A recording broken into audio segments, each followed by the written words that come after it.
What is up, podcast fam? It is exciting to be back doing podcasts. It has been quite some time since my last one that I did with Cowboy. I'm very excited for what's coming into the future and just what's been going on the last 6 months or so of life. There has been so much going on. What I am trying to do now, guys, is my goal is to get up to 200 episodes. And for those of you that do listen, and I know it's been sporadic, I apologize.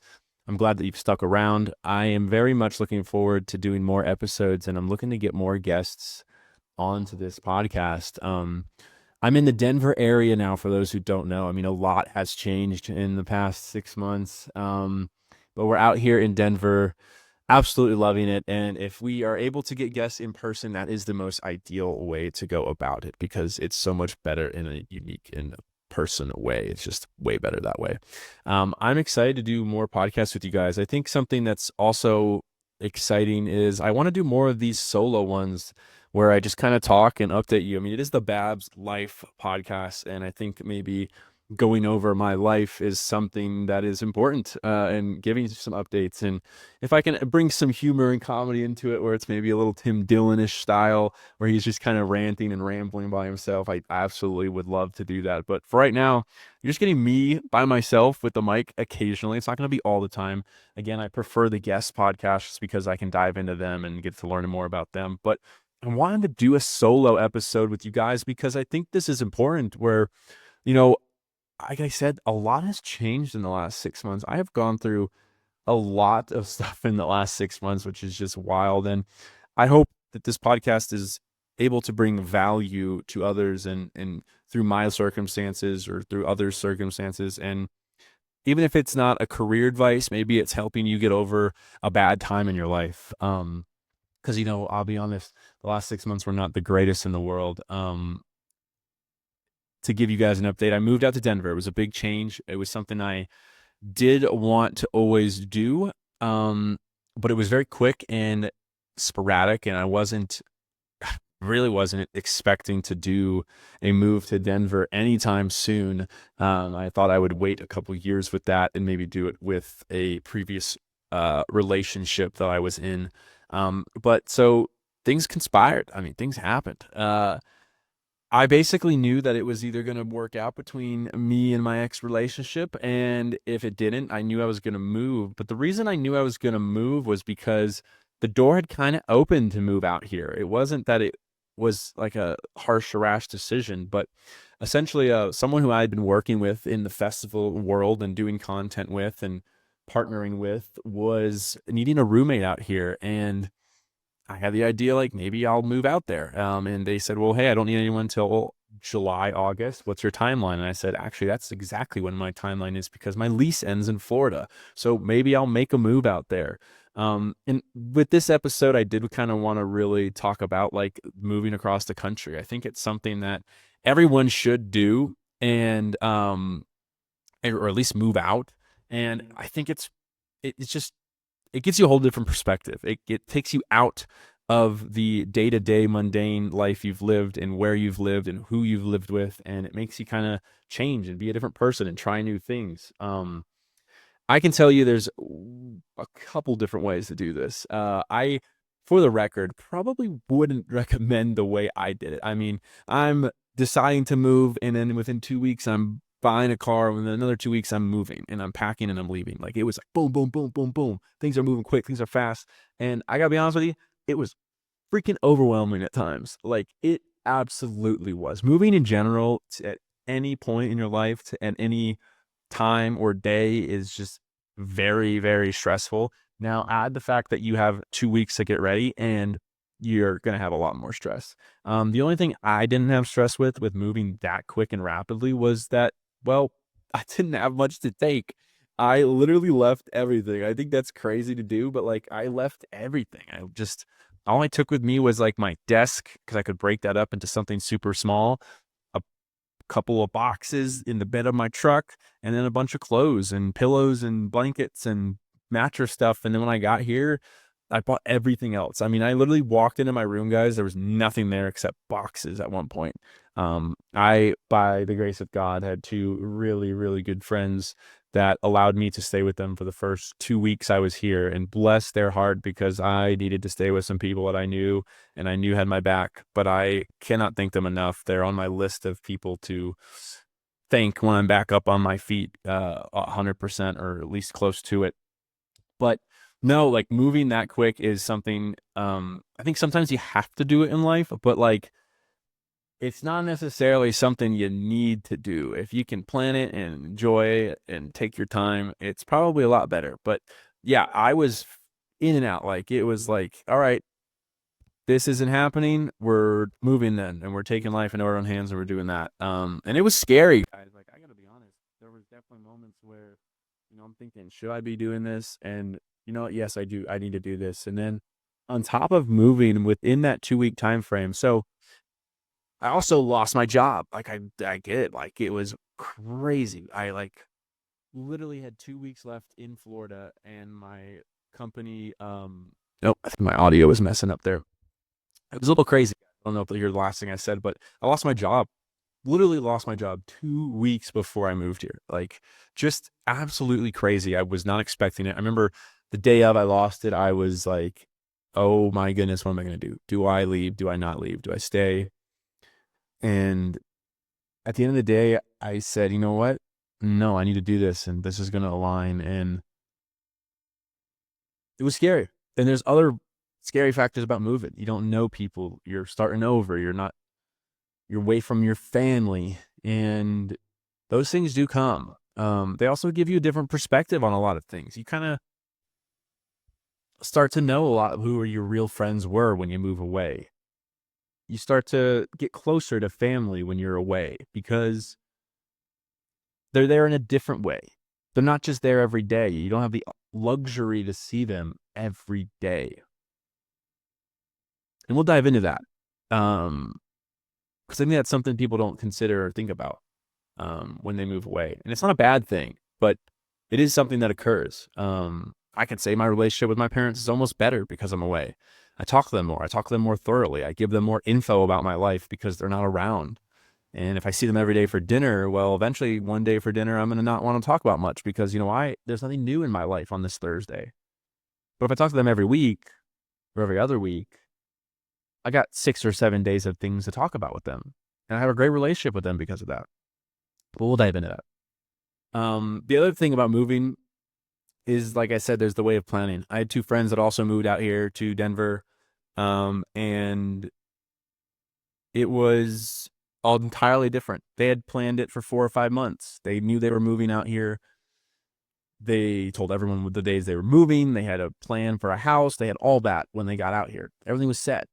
So for them, it was just packing up. And not that it wasn't stressful for them. I know it was. I spoke with them about it. There's a lot of stress with moving. But I would say out of the 2, probably a easier way of doing things in most cases, because you get to plan it out and you get to know what you want to take, and you know where you're going and who you're going to be with. And it's just the facts of it. Versus my way was, all right, I'm leaving town in 4 weeks, and I got to buy a 4-wheel drive vehicle. I got to get everything packed in 4 weeks, moved out of my apartment, then packed up, and then whatever I'm leaving, sell. So it was definitely interesting to do that. I, I don't know if I'd recommend it. If you do what you got to do, and sometimes those moves are the best, things that are very abrupt and come to an end and the era is over. But it's definitely a bit stressful, especially when you're going into the unknown of things. But I can't help but say 7 months later, I'm pretty happy with where I'm at. It's taken me 7 months to record this.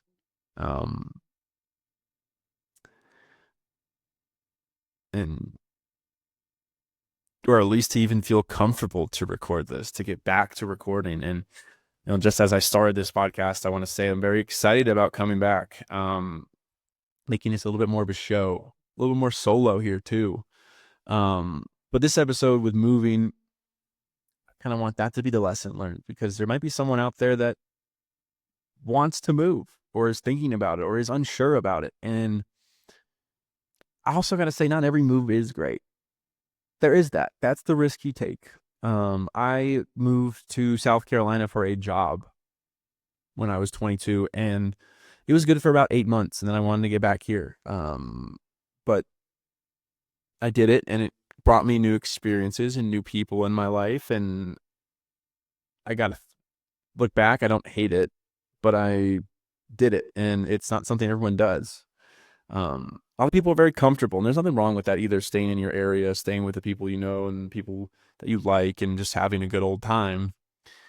But if you're itching for more and you're thinking about it, then I think I would encourage you to do more. It's important for you to do that. Feed those things that you love. And if that involves trying a new area out, go do it. Don't hesitate to do it. You're doing yourself a disservice by not feeding into that. And obviously there's circumstances and economics and stuff like that. Please take those into account. Don't ignore them. Don't put yourself in a bind. The worst thing you want would be to move and be strapped down where you can't do things that you enjoy or want to do in your new area. That was something very difficult for me with being unemployed. I didn't necessarily get to go out as much as I would have liked or explore the area or restaurants and things of that nature with people because at the end of the day, your boy wanted to save some money. I was making sure I was living paycheck to paycheck for a little bit there too. It was an interesting 6 months, guys. I'm like, not kidding. Moved out here, didn't have a job from August to October. Started working at a bar in October just to supplement some income till I got a new job and come up with ideas. I think it's important to take that time off if you need it in between things. I did want to work right away, for the record. I will say the market is ass right now as of February of 2025. So don't like sit on it. Don't just like hope for the best. It could get you. And the market will take a while. But with that being said, take a chance. Go for it. Do your thing.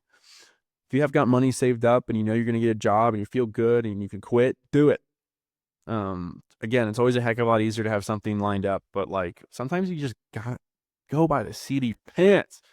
I mean, it's worked out, guys. It works out. As long as you got the mindset and you're going for it, like it does work out.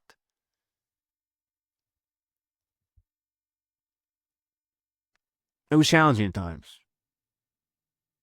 It was. There are days where I doubted it. What am I doing out here? What am I doing without a job? What am I doing working at a bar? I wasn't doing this before.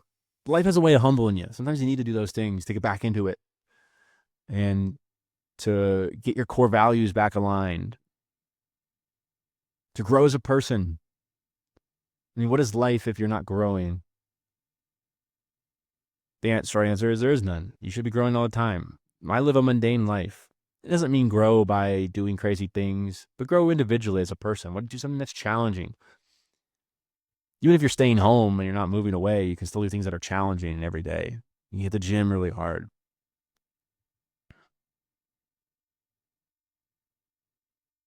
Just live yourself for every day. That's be cliche. I had a lot of people recently. I wore a hoodie. We have merch. We had a hoodie that says live yourself for every day. And people were like, what does that mean? What is that? I don't get it. Which was funny because I hadn't worn that hoodie in literally months. And it was the first time I wear it. And like 4 people said something to me. Um, it's interesting. I can only smirk and smile at it because I can think about how I want to make that a thing. Live yourself for every day. I want to make that a part of people's lives. How are they living themselves for every day? How are you being you? If we want to really sum it up. But be you so cliche and short and not cool. But that's the gist of it. And for a while, guys, I wasn't living myself for every day. I've come more and more to terms with that. the last 6 months for me were a lot of development, change in character, views of approach, change in love, change how I view love, relationships, and all that. I think we'll do an episode about that. Like I said, there was an ex relationship, and no doubt about it, it was a very important part of my life. And that chapter seems to have closed. And sometimes those chapters do close in order to teach you a lesson and to bring in better things in your life. And relationships are tough. Ending relationships are tough for both people. But if I can offer help in that category, I will. And I think I will eventually record an episode relating to that, a solo one. But a lot of these solo ones are going to be just updates on life. What are we doing these last couple months? What are we doing right now? Again, they're not going to be that frequent, but they're going to happen here and there. The goal is to have 200 episodes by the end of 2025. So that means we got to record 85 episodes, 84 guests, some repeating guests, but overall, we're going to do it. I think that's the main goal we want this year. I want to interview more people. I want that to open up different doors. Yeah. But to circle back, as I'm getting extremely off topic here, rambling a bit, I guess I can do a solo podcast. Didn't think I could, to be honest with you. I was a little worried about how this was going to go tonight. But moving is ever vital for what you potentially may need to do in your life. Whether it's moving across town or across the state or across the country or even testing the waters abroad, I think all these things test us and bring us culture and bring us to a new version of us, a leveled up version, you may say. So if you're on the fence of moving, I encourage you to do it. It will fully help you develop as the person you are to become, especially if you have the itch for it. Do it. As I said, there are some challenges that come with it. The move itself is stressful. I went over that. I went over the 2 ways to do it.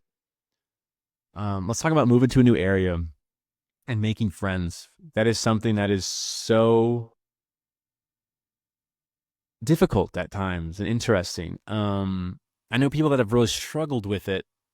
And if you are an introvert, it makes sense. You might struggle with it a bit more. In today's day and age, there are tons of tips and topics and things you can do to make friends and try to find them. Number one is in your area where you're at, I would encourage you to find Facebook groups, find things you like. I like hiking. I joined hiking groups, and hopefully find people that way. I love music and live music, and I'd just go to events. Even if I didn't have friends, I'd go to events. Luckily for me, I did have some friends here, so I was able to go and meet others. If you're in a new area, something again I did, I worked at a bar. And actually, to be honest with you, I think that was the best thing I could have done. I worked at a local bar where locals would come in. And again, if you're my age, you're 27, 28, 29, young 30s, you kind of want to work in an area where there are people going to be like that. You don't want to be just meeting old people. But do it. Work at a bar. You're going to meet people. I met tons of people that came in and out. Some of them I talk to this day. Then I got the friends at the bar that I made there. Easy. Make friends with coworkers. But if you're in a remote job, that's harder to do. So that's why I encourage you to get a restaurant job or a bartending job where you can meet people. And if you are remote, another great thing is to go work at coffee shops, work at remote work settings if you can. Find co-working spaces, do them. I think another big category when you move is learning the area. I came out into Denver specifically as well because I love the outdoors and I love nature. I always wanted to move here in high school and stuff because I loved hiking. I was already doing trips out west to do hiking and see the out west. It just made sense. But when I got here, I didn't do as many activities that were in the city per se. And now I'm starting to about 7 months in. But I did take full advantage of the summer and fall months that I had. I went out to the mountains. I did hiking. I did nature. I went on long 10-hour day hikes. I enjoyed a beer after them. But go do those things that you want to do while you move to the area. Don't limit yourself just because you're alone. Go do them. You might find people along the way. A great quote I saw was a dad said to his daughter, if you love something and you enjoy doing that task, but no one will do it with you, you should go do that alone, because eventually, maybe not the first time, but maybe not the second time either, but by the fourth or fifth time, you are gonna eventually run into somebody that is also doing that same activity. So you should do it. I think about how I like pickleball. And when I first started playing pickleball, I just would go to the courts, sometimes solo. And people let you play in, start playing doubles, start meeting people. And you'll hear about, like, oh, there's this pickleball place you can go to and play in Tampa. I go there and I meet more new people. That same thing applies to when you move. Go do the things you like, and it will pay dividends. It's not going to happen right away, but it will. It'll compound. Just like with everything, it takes time. Last thing I said I would talk about was family. I don't know if this will be the last thing, I apologize, but family dynamics. I was very close with my family. I'd see them a lot for dinner. I would say, I'm tempted to say I wasn't that close with them, but I would see them for dinner and make sure I see them and, go out and catch up with them. But since moving, because I'm not around and the availability to not see me is as much, I have more thorough, deeper conversations with my family about current events, life, all that stuff. And that's a big factor, as well as the fact that you can't rely on them anymore. It really helps you grow up. I mean, mom's not a call away. Dad's not a call away. Whoever that is, that person that you lean on. And there's levels to it. When you move out of the house for the first time, they're a phone call away, but they're not there anymore. Well, now I'll take it a step further. When you move away, they're not even down the street anymore. They're not able to just meet you for dinner. So it's important that you keep those communications open. Hopefully someone in your family's there for you when you move. I think it's important. And they'll help you with those rough days too. But they're so important. And that relationship, I think, takes a deeper bond when you move away than with your close by. I can be honest and say I definitely have a better relationship with some of my relatives and family moving away than I would if I was with them all the time. It just kind of happens. You get annoyed. It's not intentional. Love you guys. But it is a big factor. And that's something to consider too. But looking forward to it. Embrace it. There's so much good that comes of moving to a new area, in a new place. So don't hesitate to try it out. That's my word of advice. Out of all of these 20 minutes that I'm doing, which is crazy to have done 20 minutes. I don't know how Tim Dillon does an hour. It's nuts. But these small podcasts will, again, be hopeful. Be helpful is what I was trying to say. They'll be helpful. We want them to be helpful for you guys. Some category of life. You guys can write in. I'm even down to take questions and answer them. I like doing that too. And maybe we'll talk a little bit about our current events. But this one I really wanted to get out and talk about what's changes that have been going on in life, as well as just like moving. Because again, I think so many people want to move out and they don't, and they are maybe scared. They don't want to take the chance. And hopefully I've said some things that make you consider moving out, or some things that you haven't considered that you're welcome to think about. You open, invite them. That being said, guys, I appreciate you just listening. I appreciate you understanding the trials and tribulations I've been through the last 6-7 months. I'm so excited to bring back this podcast and not only just bring it back, but bring it back in a way that it gets me excited. I want to get to 200 episodes. I want to have cool guests from all walks of life, CEOs, musicians, engineers, corporate American people. We're going to have a great time. Hope you guys stick around. Bye, everybody. Peace.